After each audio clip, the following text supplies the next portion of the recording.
Blessings. You're listening to a sermon podcast brought to you by Shekinah Christian Church. Our scripture for today is taken from Matthew 5 verses 21 to 22 and James chapter 4 verses 1 to 3. Matthew 5 verses 21 to 22. You have heard that it was said to the people long ago, "Do not murder, and anyone who murders will be subject to judgment." But I tell you that anyone who is angry with his brother will be subject to judgment. Again, anyone who says to his brother, "Raka," is unanswerable to the Sanhedrin, but anyone who says, "You fool," will be in danger of the fire of hell. James chapter 4 verses 1 to 3. What causes fights and quarrels among you? Don't they come from your desires that battle within you? You want something but don't get it. You kill and covet. But you cannot have what you want. You quarrel and fight. You do not have because you do not ask God. When you ask, you do not receive because you ask with wrong motives, that you may spend what you get on your pleasures. May God bless the reading of His Word. Magandang umaga po sa kanilang lahat.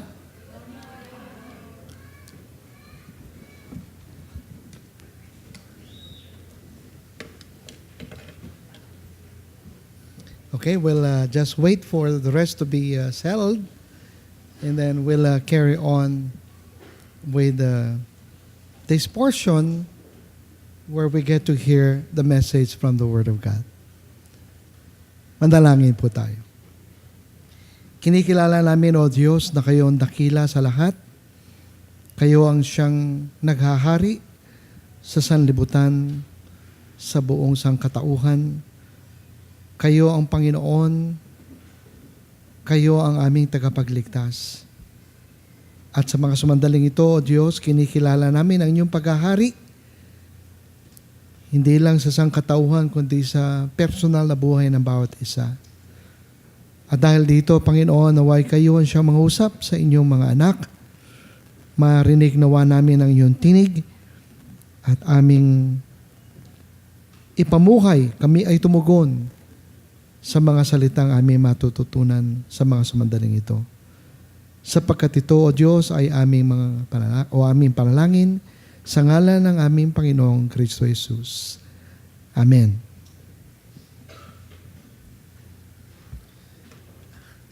Ang title ho ng ating mensahe sa umagang ito ay Friday the 13th. Pastor Mel, tapos na ang undas. Wala ho kasi ako maisip na magandang title para gamitin sa message para sa umagang ito. Liban na lang itong Friday the 13th dahil kamakailan lang ay meron pong naganap na kagimbal-gimbal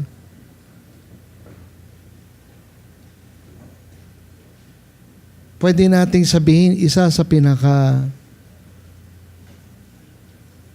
kasuklam-suklam na karahasan. Lalong-lalo na sa kasaysayan ho natin in recent history. No? Ito po ay ang pagpapaslang ng higit kumulang na 153 ayon ho sa report ng CNN katao dito sa Pransya. Ang mga ilan sa atin na nagbabasa ng pahayagan ay aware, lalo na yung mga socially aware, yung mga nasa social network, kung tawagin natin yung mga netizens. At yung mga mahilig ho manood ng mga balita sa telebisyon o kaya makinig sa radyo, magbasa sa pahayagan. Last Friday ho ay meron pong karasang naganap sa Pransya at ito po'y coordinated attack na ikinasawi ng 153 at napakarami hong mga nasugatan. You know? Ang nangyari ho ay mayroong terrorist act. Ito po yung pahayag ng presidente mismo ng Pransya at inako naman ng isang terrorist group na ang pangalan ay ISIS na silang may akda ng karahasan na naganap kamakailan lang sa Pransya. Sila po ay ayon ho sa pahayag ay nagplano ng karahasang ito. 6 sa mga attackers ay nagsuot nag-strap ng bomba sa kanilang katawan. Sila ho'y suicide bombers At dahil dito sa iba't ibang lugar kundi 6, 7 yata na lugar sa Pransya at almost simultaneously ang pagsabog. Ang isa sa pinaka maraming nasawi sa isang rock concert na ginanap sa Bataclan Music Hall. Isa po ito sa mga bantog na mga music halls. At kung di ako nagkakamali, mga 80 yata ang namatay dito.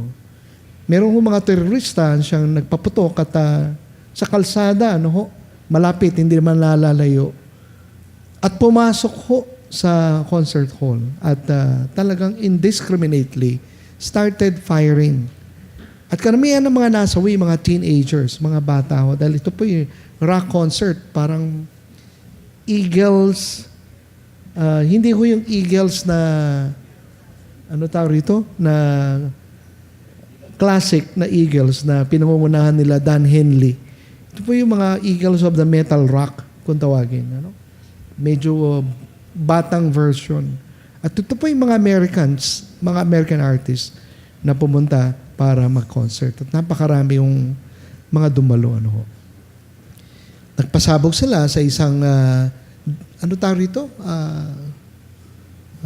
sports complex na kung saan nagaganap ang isang exhibition game between Germany and France.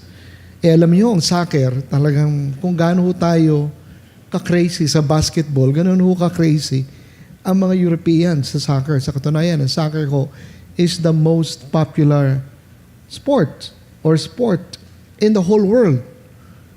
At ang dami din, mga ilan ang mga nasabi kasi sa labas ng soccer stadium. Pero rinig yung pagsabog. At mayroong isang Cambodian restaurant na yung mga kumakain, talagang pinagbababaril na lang ako. Ito po yung tinatawag natin the act or acts of terror in France. At minsan nagtataka tayo, gaano na kaya naging yung kababa yung moralidad ng ating lipunan na kung saan yung pagpaslang ng kanyang kapwa-tao para na lang pumapatay ng manok, o kaya pumapatay ng mga rabbits o pumapatay ng mga baboy at mga baka o ng mga hayop. Siguro maganda makita natin ano ba ang karahasan na ito at anong pinakasanhi ng tinatawag nating violence. Siguro, tignan muna natin kung anong definition ng violence.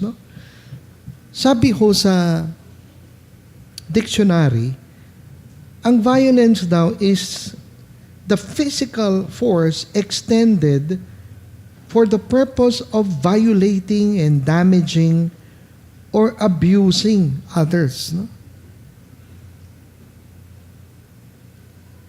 Force extended for the purpose of violating, damaging, or abusing others. At ang nakalulungkot, ang violence o karahasan, tila baga bahagi ng ating pang-araw-araw buhay. Sa katunayan, napapanood natin sa telebisyon, sa Hollywood, yung iba, Bollywood, maski sa mga pelikulang Pilipino. At kung makikinig tayo ng mga news, both domestic and international, tayo po'y maso-surprise na ito po'y tila baga bahagi na ng ating buhay. Kasi yung mga nagagawang karahasan ngayon, parang hindi mo ma-imagine nung araw, na parang palala ng palala, Naalala ko yung unang kagimbal-gimbal na karahasan na naiulat dito po sa Philippines. Siguro naalala ito ni Ate Ana at saka ni Ate Lily. Ito po yung Lucila Lalu. Ewan ko kung narinig niyo yun. Sino sa inyong alam ng Lucila Lalu? Siyempre, yung mga kaedad ko. Sino sa inyo nakakarinig ng Lucila Lalu? Si Ate Mila, hindi narinig yung Lucila Lalu. Ito yung, alam ni Daddy ito. Ito yung unang chop-chop lady. At may kinalaman sa triangle love affair, ika nga. At siguro, the crime of passion, talagang pinagputol-putol si Lucila. At sinilid siya sa isang maleta. Oo. Sa katunayan, naging palaisipan nito maski sa mga crime detectives at ang nakasolve ng crime na ito, maniwala kayo at sa hindi, si Sergeant Alfredo Lim. Noong mga panahon na yun, ay sargento, sa galas ho, siya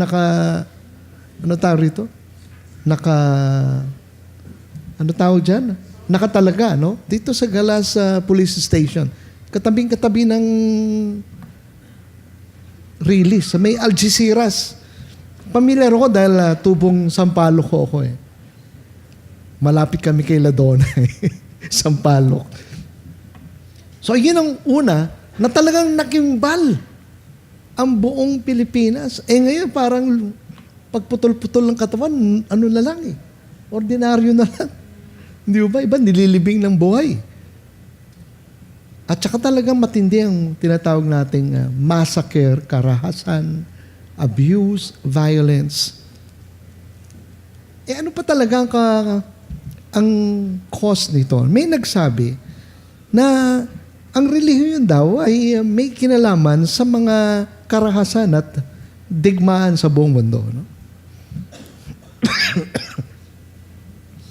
Siguro, merong credence dito sa statement na ito in a manner of speaking. Lalo na kung titignan natin yung krusada of the 11th, 12th, and 13th century. Ito yung mga tinatawag nating Christians of Europe, particularly France. Sa katunayan, kinote ito ng ISIS today. No? Na ang France dapat magbayad sa karahasan sa mga Moor, sa mga Moro. Dahil noong mga panahon na yon, ang nagsimula ng tinatawag ng The Knights or the Knights Templar, ito po yung mga mga soldiers of the cross. At ang kanilang pakay, bawiin yung Jerusalem sa mga Muslim. Kasi noong mga panahon na yon ay sinakop na ho ng mga Muslim ang Holy Land. Alam naman natin, Muslim actually started in the 7th century. Pinanganak ko si Muhammad noong 570. And then 40 years later, he got a revelation from God, which he actually wrote into a book called Quran. Literally, ang Quran po ay recitations. Para bang ito ang equivalent ng Bible ng mga Muslim. And this was in the 610 AD. At thereafter, of course, nag-spread ang Muslim religion. And today, it is claimed that there are an estimated 1.5 billion Muslims around the world. As a matter of fact, Islam is the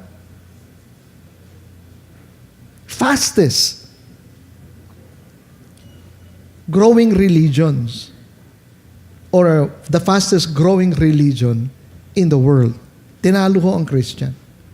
Sa katunayan, it is predicted that by the year 2060 or even before then, Europe will become predominantly Muslim. Alam ho natin, ang cradle of modern civilization is Europe. And now, of course, Islam is taking over. Sa katunayan, pupunta ka sa England, halimbawa, doon sa East London, na kung saan nakatayo yung church ni Brother Nonoy Kiawit. Yung East London, ito po yung pugad ng mga Muslims, especially in England, particularly in London. Nanggaling ho ito sa Middle East. And you know, of course, Britain or UK is open to migration coming from the former colonies, most of which actually come from Muslim countries. So napakarami ho ang nagmamigrate. No?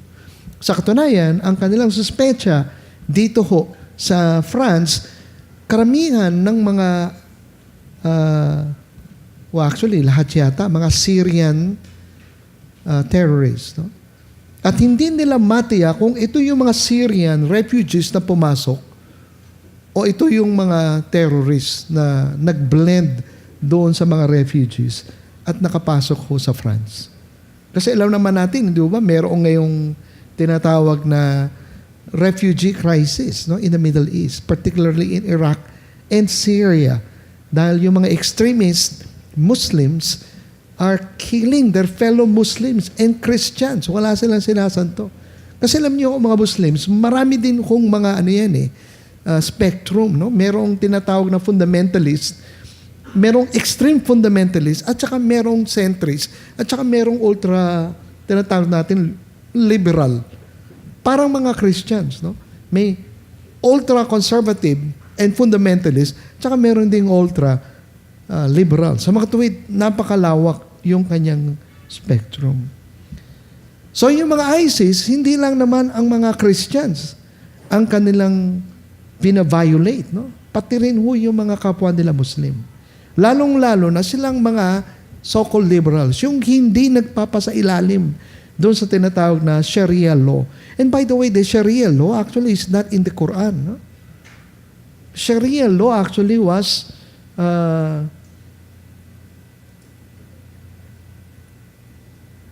parang established about 100 years after Muhammad.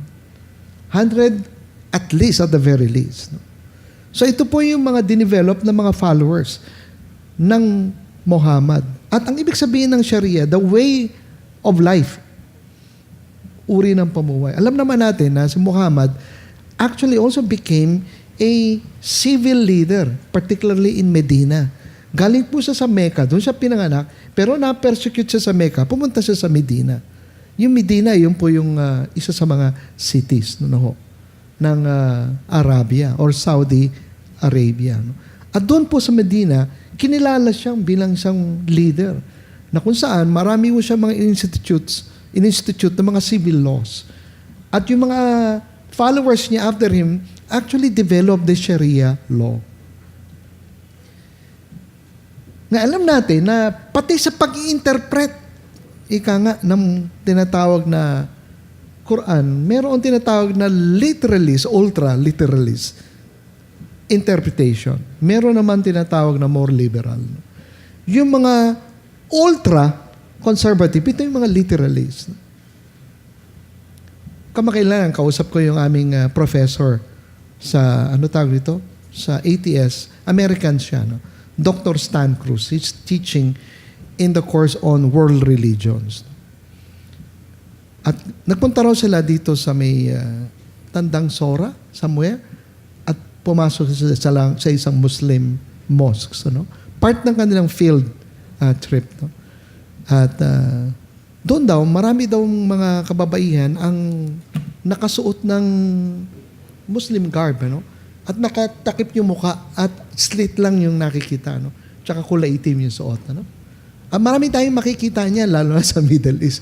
Siguro sila, Pastor Bob, can tell us stories about yung pagsuot nila. No? But actually, yung pagsuot ng... Kasi ito, kinokondemn ito ng the liberal world, no? As violation against women. Can you imagine, ano lang ang nakalabas sa'yo, mata lang, ano? So, tinanong ko siya kung merong siya nakita. Sabi niya, meron ako mga nakita talaga nilang suot. No? At we talk a little bit about the origin of yung suot nila. No? Ang tawag nila rin burqa. No? Some of you are working among Muslims. Sayang, wala rito si Ate Cory. No? Narito si Ate Cory. Yun pala si Ate Cory. No? Itong burka na ito na was not really prescribed in the Quran either. No? It was actually part of the interpretation.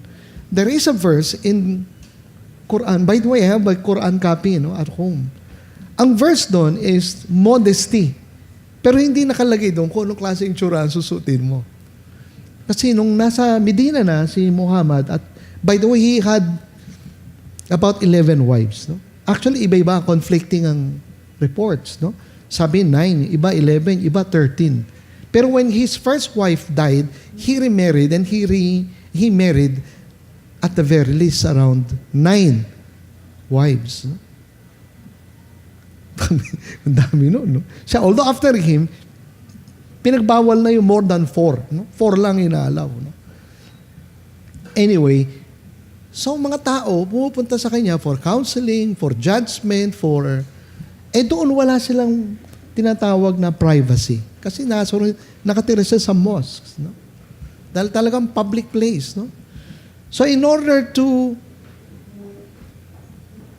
keep their privacy, particularly the women, yung mga kababaihan na asawa niya were ordered to cover their face as part of their privacy.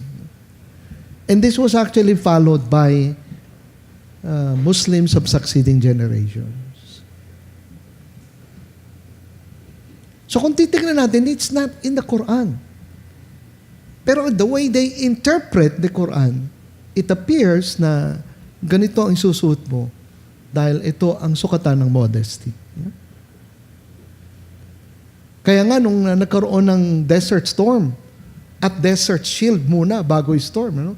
Panahon na naroon sila Kuya Bob sa Kuwait. No?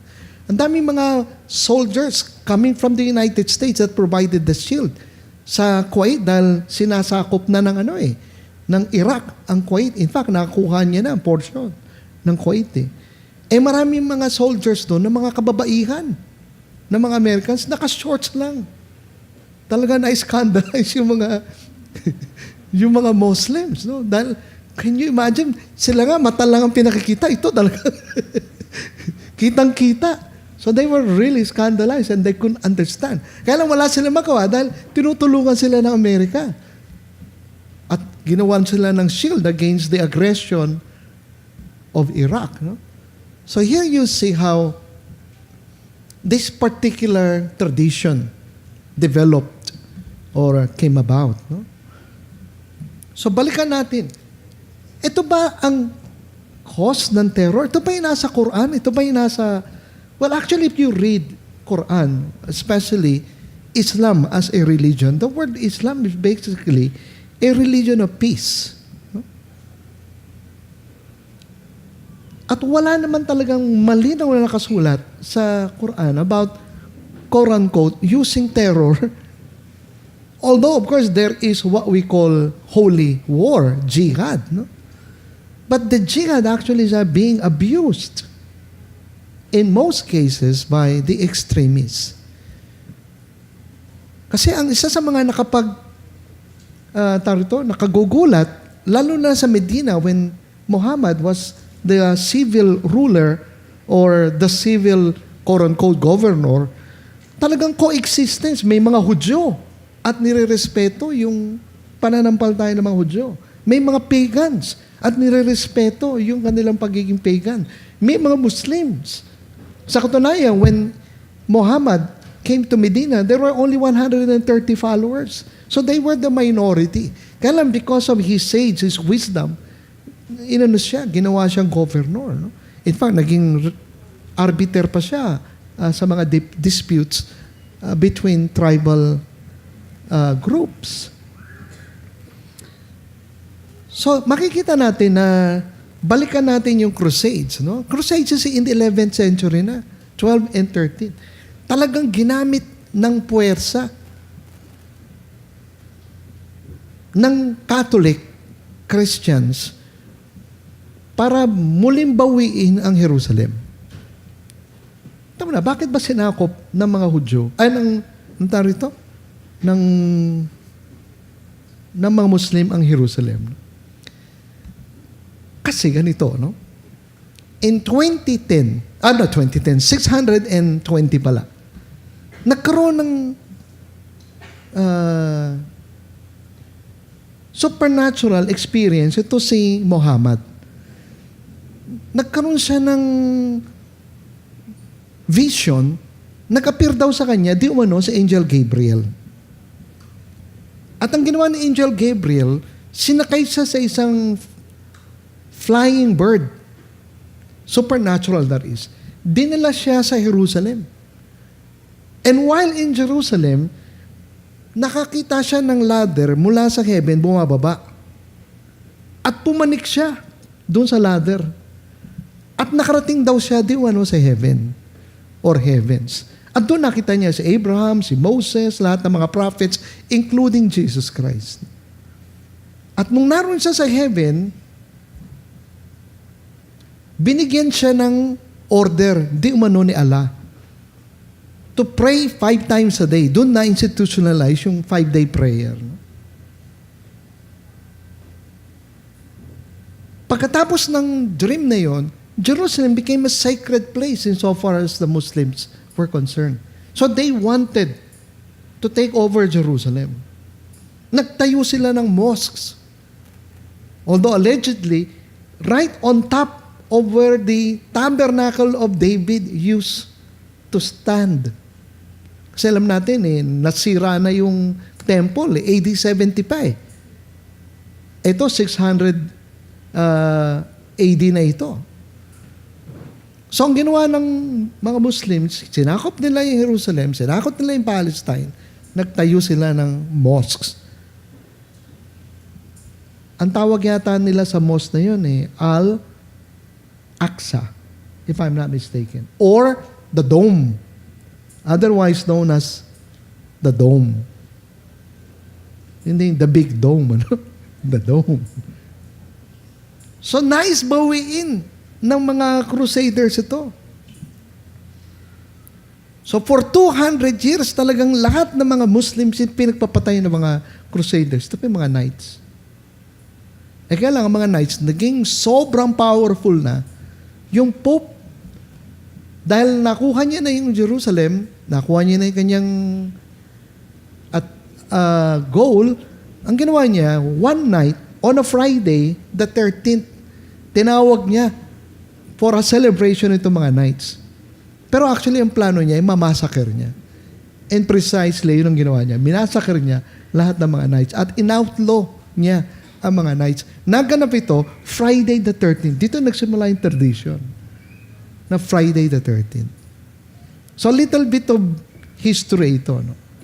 Mas maganda kasi makita natin yung perspective para sa ngayon, lalo pa natin ma-appreciate kung bakit may mga ganitong drama sa buong mundo na nag-aaway.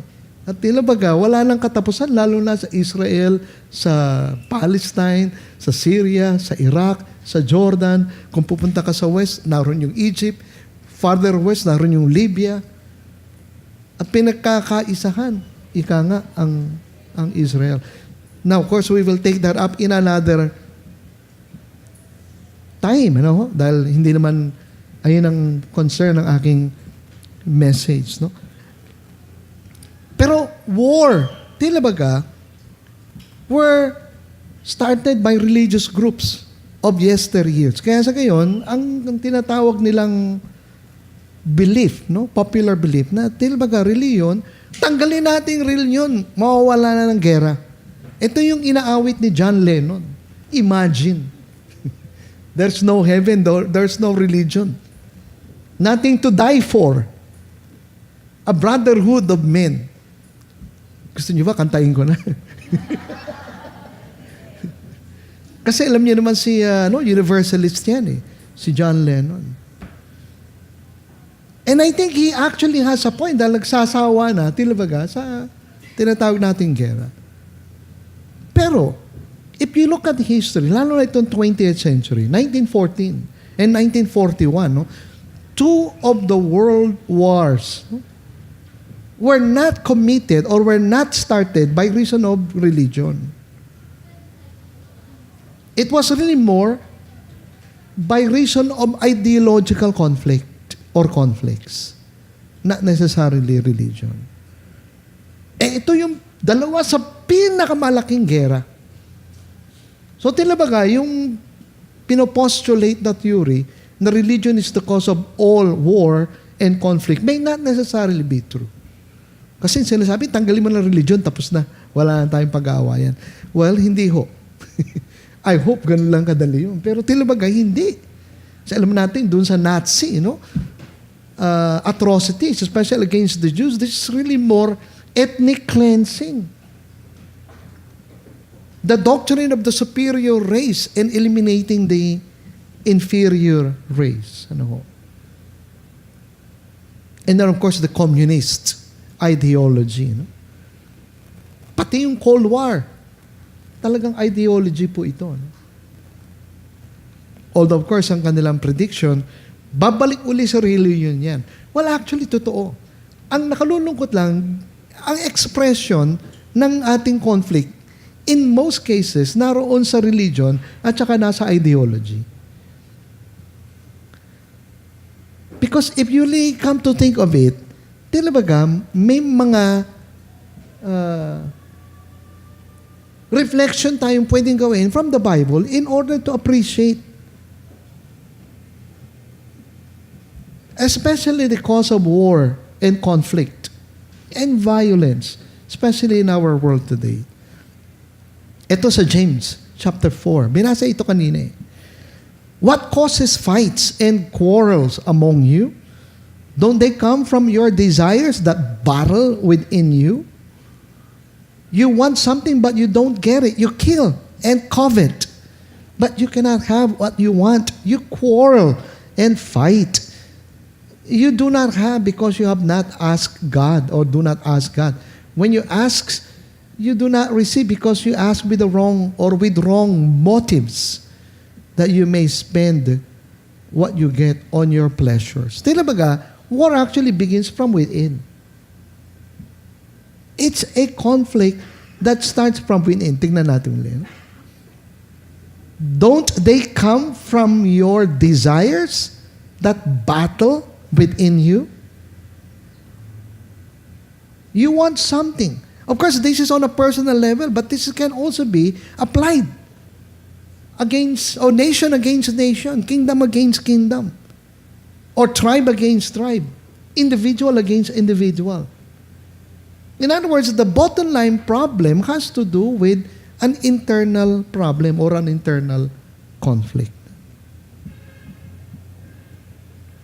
Tingnan natin kasi, sabi sa akin ni Pastora, 5 minutes lang daw ako magsasalita. Sorry, lumagpas na ako. For out of the heart come evil thoughts. Ano yung susunod? Murder. Ano pa? Adultery. Ano pa? Sexual immorality. Ano pa? Then, false testimony, slander. Now, in Jeremiah, we are told that the heart is deceitful above all things and beyond cure.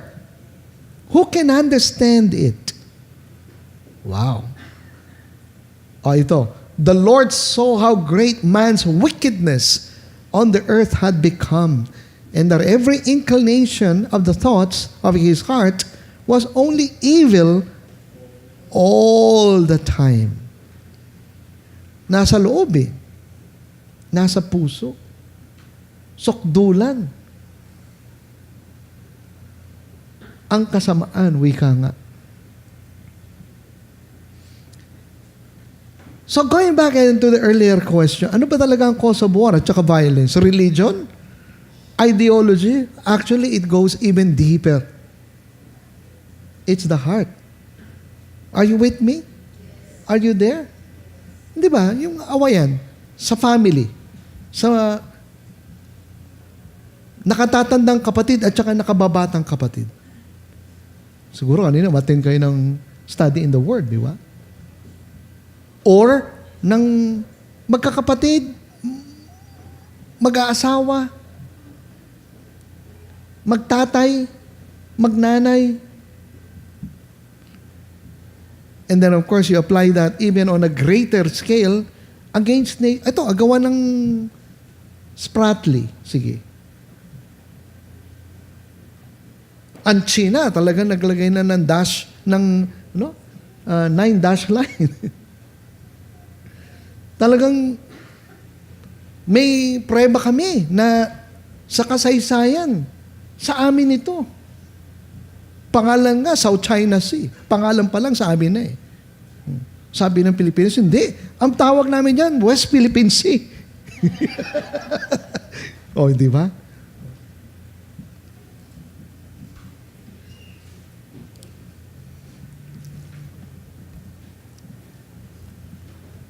Now, in Matthew chapter 5, verses 21 and 22, siguro dito tayo magpo-focus sandali and then we will end. Malapit na ito, Tita Paz. You have heard that it was said to the people long ago, you shall not murder, and anyone who murders will be subject to judgment. But I tell you that anyone who is angry with a brother or sister will be subject to judgment. Again, anyone who says to a brother or sister, Raka, is answerable to the court. And anyone who says, you fool, hangal, ngayon Tagalog ng you fool, hindi ko ba?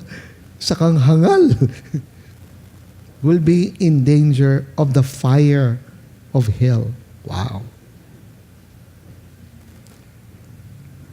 Tignan natin. Tila baga, dito po sa sinabi ng ating Panginoon na ang kasalanan na murder ay hindi ho necessarily the act, but really the thought.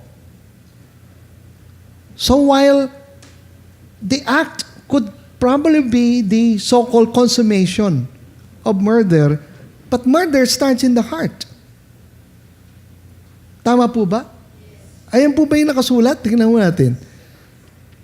Verse 22, but I tell you that anyone who is angry with a brother or sister, ito medyo mabigat ho ito dahil sa batas, tila baga, ang murder ay yung pagpaslang, pagkitil ng buhay ng kapwa-tao. At ito po ay tinuturo sa batas ng mga Hudyo. Batas ho ni Moises sa Lumang Tipan. The act of murder is punishable by death. You can be stoned to death. Pero pagdating ng ating Panginoon, tila baga, He raised it up a notch higher. Talagang He raised the ante. Wika nga. Ngayon, sabi niya, hindi lang yung act, yung thought of anger can make you a murderer. Medyo mabigat ito. Now, of course, ang tanong ko po sa atin to, sino po ba sa atin dito? Huwag nyo na itaas yung kamay ninyo, no? Ang nagkitil ng buhay ng kapwa, yung nadungisan ng dugo ang inyong mga kamay. Huwag nyo itataas ang kamay nyo. Dahil isusuplong kayo ni Ate Lily. Biro lang. Pero, okay. I would say general, dahil we are, quote-unquote, we happen to be decent people, wala akong mamamatay tao dito sa ating kalagitnaan. Siguro mamamatay ipis, mamamatay langaw, mamamatay langgam, ano? Pero, ang tanong ko ikalawa, sino po ba sa atin ang naggalit na sa ating kapwa? Siyempre, kung honest tayo, lahat tayo magtataas ng kamay, di ba?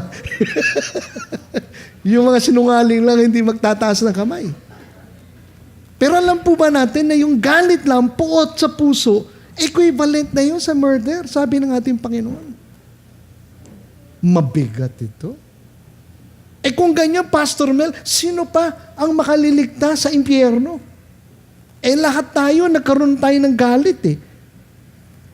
Yung mga iba, madalas magalit, lagi nakaka-high blood. Hindi ba? Lalo kapag ikaw mag-drive sa Metro Manila, no? Talagang ma-high blood ka. Kaya nga, driving in Metro Manila is a spiritual experience. It keeps you praying all the time, di ba? Panginoon, hold my temper, help me, di ba? May mga ganun eh. Lalo-lalo yung mga bastos na mga motorista, no? Walang pakialam sa mundo. Okay, mga public transport, nahihinto lang sa gitna ng kalsada para pumikap. Samantala, ang luwag-luwag naman, pwede tumabi. Talagang ma-high blood ka. Okay, balikan natin. May nagsabi na ang tao daw parang merong split personality. Narinig ho ba yun?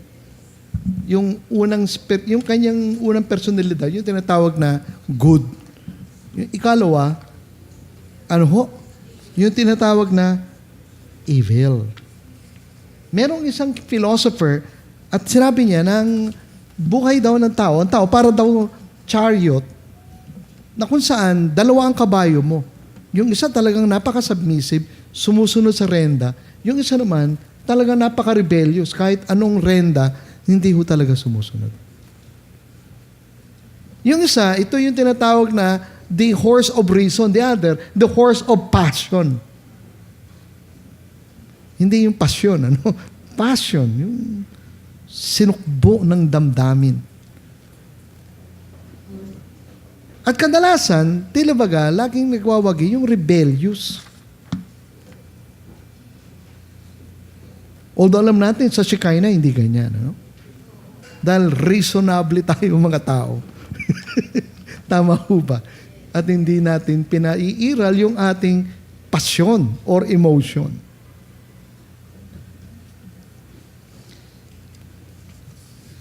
So dito, sino ho ang nag-aaway? Conflict inside. Siyempre, it will actually be the will that will decide.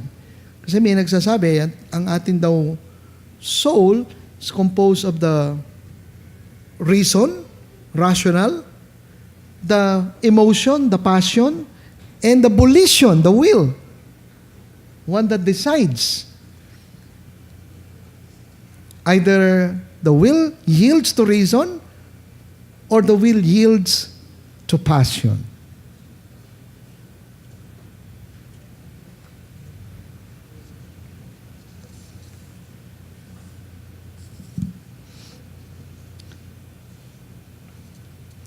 Okay, let's carry on. Now, having said that, it appears na God judges man because He sees the heart. Tayo nakikita lang natin yung action. Naalala ko yung nung una kami nag-apply ni Mrs. ng ano tawag dito? Visa to the US. This was in 1985, no? Mga childless pa kami ng mga panahon na yun. At sabi ng consul, hindi kita pwedeng bigyan ng visa, no? Kayong dalawa, no? Kasi wala kaming basis na babalik kayo eh. So sabi ko, well actually we intend to return. Nagpapastor ako ng church, marami akong tungkulin sa Manila. Kami niya, hindi kami nag-judge on the basis of intention. Hindi namin yung makikita eh. Dapat i-prove mo na talagang uuwi ka. Hindi lang dun sa pangako. Naintindihan niyo yung difference between the two? So, paano kami makakuha ng visa? Tinanong ko yung consul. Sabi niya, well, actually, pwede kitang bigyan ng visa pero hindi ko bigyan yung wife mo. Para talagang bumalik ka. Ganun sabi niya sa akin. So, nag-usap kami ni Mrs. Sabi niya, total, ikaw naman talaga may invitation to the US. Sige, you go for it. Total, sandali ka lang naman mawawala. So, nakita niyo yung difference? The act and the will or the intention or what actually is in the heart. Tayo, we only judge what we see. But we cannot really see what's in the heart. Are you with me? We can only see what our eyes can see. But we can never see what goes on in the heart. Kaya ang tao, pwede siyang hindi pumatay. Hindi natin kasi nakikita na mamamatay tao siya eh. Pero yung kalooban niya talagang sokdulan. Hindi natin nakikita ang gumagawa ng masama, pero talagang full of evil. We cannot see what is in the heart. We can only see what is on the outside, the acts, as it were, but never what is really hidden in the heart. Alam niyo, dalawang klase ang anger sa Bible. Yung unang anger, ito yung tinatawag nating passion anger or yung anger that is temporary. In fact, dito nakuha yung the crime of passion. Yung ikalawa, yung anger na talagang permanente.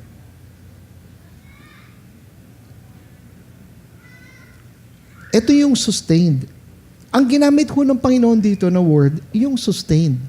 Ergotesai in the Greek word, no?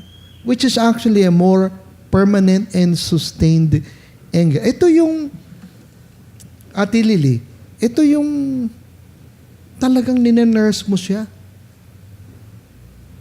Pinapainit mo. Inaalagaan mo siya. At talagang something that consumes you day and night. Pagka ikay galit na galit sa isang tao.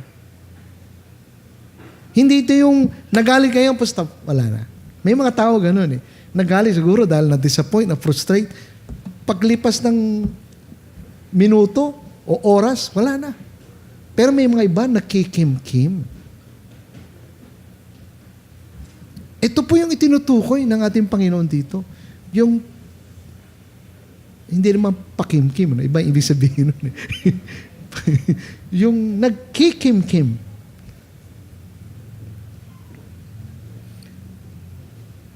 Na, ang tanong ko po ganito. Tayo po ba'y nakaranas na magkimkim ng galit sa ating kapwa? Na marinig nyo lang yung pangalan noon, talagang nagingit-ngit na kayo. Hindi nyo pa nakikita, naririnig nyo lang. Lalo na kapag pinag-uusapan at magaganda yung mga sinasabi tungkol sa tao, talagang lalo ka nagingit-ngit. Hindi ba? Siguro, sama na rin yung jealousy, envy. Talagang sobrang galit. Well, ito po yung ginamit ng ating Panginoon na word dito, no? At ang galit na ito, tinabaga, turns into insulting words. Raka. Fools. O raka. Ito po yung you call someone names. Halimbawa, bastardo ka. Demonyo ka. Gano'n, di ba? Ano pa ba yung mga ginagamit natin? No? Lintik. Hindi ba? Talagang yung galit natin, yung talagang nagiging mapanglait.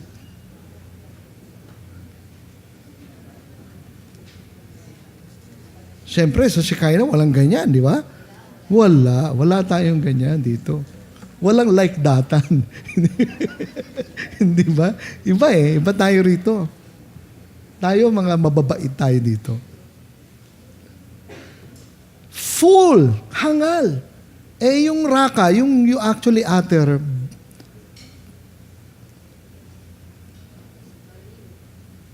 baliw. Buwang. Di ba? May mga ganun, no? And we call people names. Sabi sa Bible, this is really unacceptable. Yung fool, ito yung pinakasuktulan sa lahat kasi dito talagang sobrang abuse na. Kasi dito, binaviolate mo na yung kanyang pagkatao. Hindi lang sa kapwa, kundi sa kanya mismo, direktahan.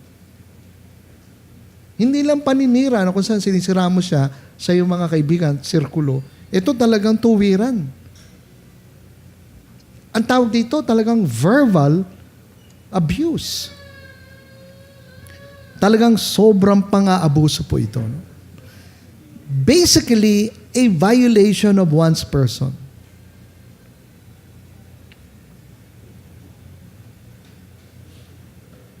Lalong-lalo kapag talagang minamata mo, nilalait. Remember, this is a form of abuse. This is a form of violence.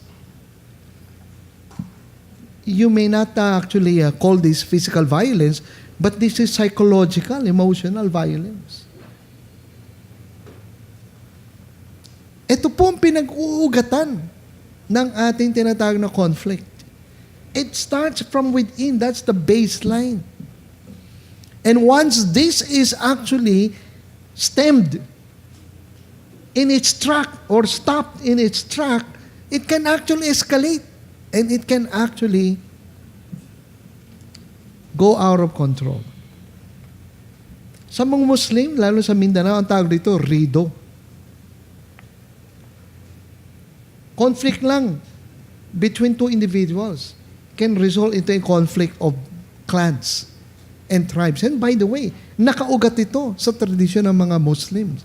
Even in Saudi Arabia. No?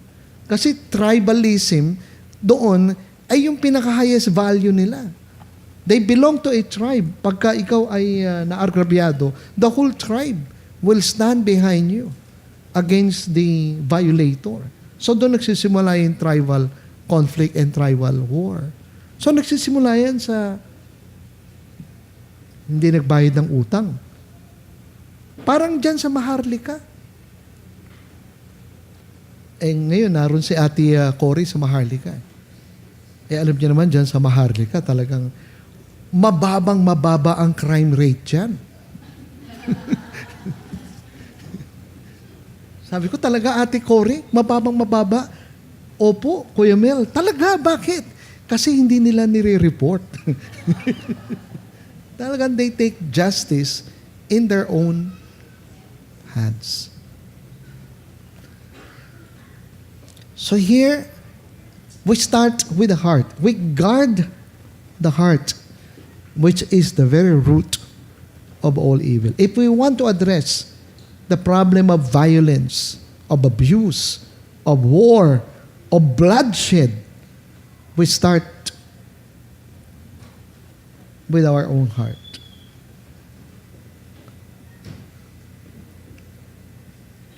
God sees the heart and He deals with the very root of man's conflict, the heart, that is desperately wicked above all things.